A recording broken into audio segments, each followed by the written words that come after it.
Assalamualaikum, kembali lagi di channel Ajiblana. Pada kesempatan kali ini kita akan membahas tentang teori asam basa. Nah, teman-teman, apakah pernah merasakan jeruk nipis atau jeruk untuk bikin sambal itu, jeruk sambal? Bagaimana rasanya? Tentu saja asam. Kenapa jeruk nipis ini rasanya asam? Karena dia memiliki sifat asam. Nah, contoh yang lainnya, ketika kita mandi atau mencuci, pernah mencicipi sabun? Tentu tidak pernah. Atau mungkin pernah tercicipi mungkin ya lebih tepatnya. Bagaimana rasanya ketika sabun itu tercicipi oleh kita? Rasanya pahit. Nah, kenapa bisa rasanya pahit? Karena sabun itu memiliki sifat basa. Nah, lantas bagaimana caranya kita mengetahui apakah bahan tersebut termasuk ke dalam senyawa asam ataupun senyawa basa? Apakah harus dicicipi semua bahan itu? Tentu saja tidak, itu sangat berbahaya ya. Nah, salah satu caranya adalah menggunakan alat. Di laboratorium kita biasanya menggunakan pH meter, atau secara sederhananya kita bisa menggunakan kertas lakmus.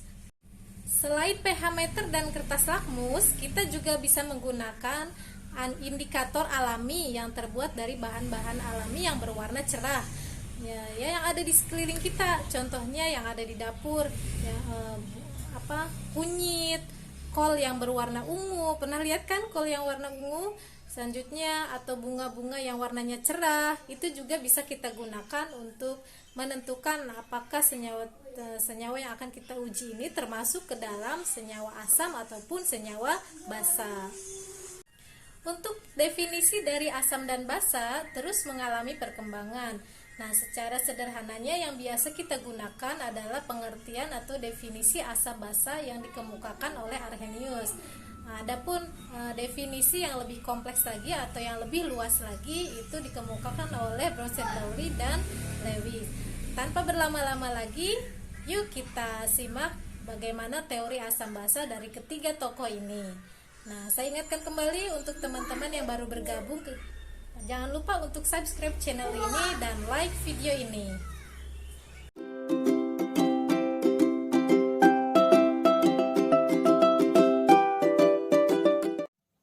Bismillahirrahmanirrahim. Teori asam basa yang pertama dikemukakan oleh Arrhenius. Menurut Arrhenius, asam ketika dalam air menghasilkan ion H+ atau ion hidrogen. Sedangkan basa dalam air menghasilkan ion OH- atau ion hidroksida. Contohnya, yang pertama adalah asam klorida. Asam klorida dalam bentuk larutan terionisasi menjadi ion H+ dan Cl-. Dan yang kedua, asam sulfat atau H2SO4 terionisasi dalam bentuk larutan terionisasi menjadi ion H+. Ion H+-nya ada 2 dan ion sulfat. Nah, di sini untuk asam klorida karena menghasilkan satu ion H+, berarti dia disebut sebagai monoprotik. Nah, untuk asam sulfat menghasilkan 2 ion H+, berarti disebut asam diprotik. Untuk yang lebih dari 2, misalnya 3, berarti dia menghasilkan lebih dari 2 ion H+, disebut sebagai asam poliprotik.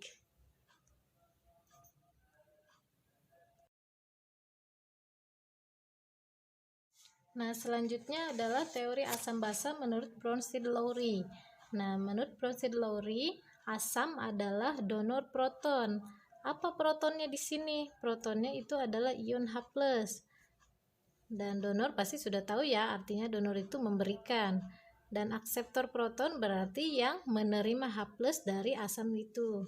Contohnya di sini ada amonia NH3+ ketika bereaksi dengan air dalam larutan menjadi NH4+ dan OH-.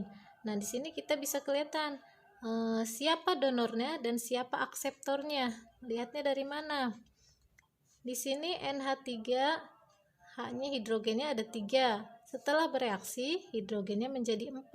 Berarti NH3 ini yang menerima protonnya atau ion H+-nya dari siapa? Dari H2O. Berarti seperti ini. Nah, hidrogen dari H2O diberikan kepada NH3. Pendonornya adalah H2O. Berarti yang bertindak sebagai asam adalah H2O. Dan ini adalah basanya karena menerima protonnya.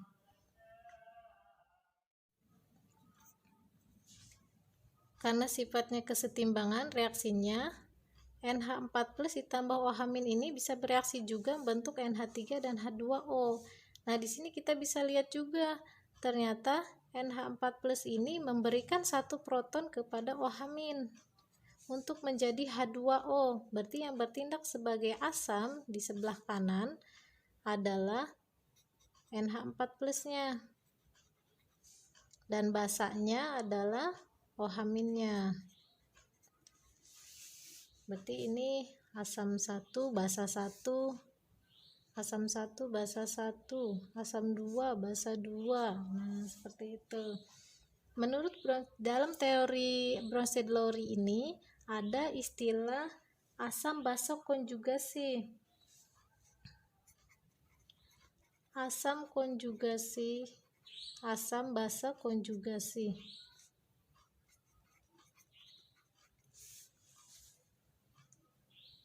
Apa itu basa konjugasi? Basa konjugasi adalah asam yang telah mendonorkan proton. Nah, nanti kita bisa menentukan pasangan asam basa konjugasinya. Pada reaksi ini yang bertindak sebagai asam yang pertama adalah H2O. Dan pasangan basa konjugasinya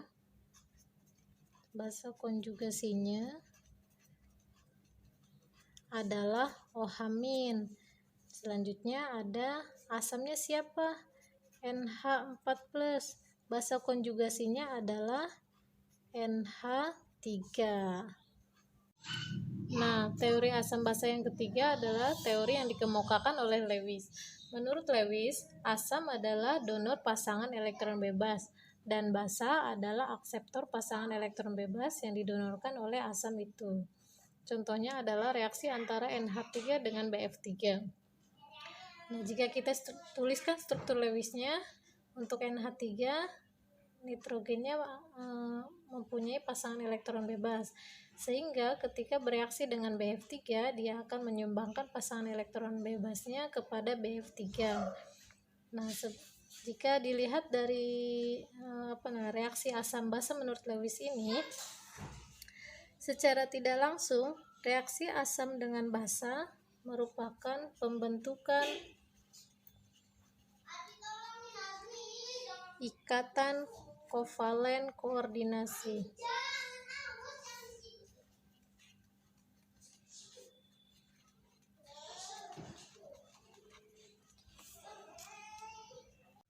Nah, sekarang kita latihan soal ya. Pertanyaannya, diketahui reaksi NH3 dengan HCOOH dalam reaksi kesetimbangan NH4+ ditambah HCOO-. Pertanyaannya adalah pasangan asam basa yang berkonjugasi adalah, nah, asam basa konjugasinya siapa? Kita lihat di sini yang bertindak sebagai asam adalah HCOH. Kenapa? Karena dia memberikan atau mendonorkan satu protonnya kepada NH3 membentuk NH4+. Berarti HCOH asam. Dan basa konjugasinya adalah HCOO- atau bisa juga seperti ini, NH4+ dan basa konjugasinya adalah NH3. Untuk teori asam basa kita cukupkan sampai di sini. Insya Allah pada pertemuan selanjutnya kita akan membahas tentang konsep pH. Demikian, Assalamualaikum warahmatullahi wabarakatuh.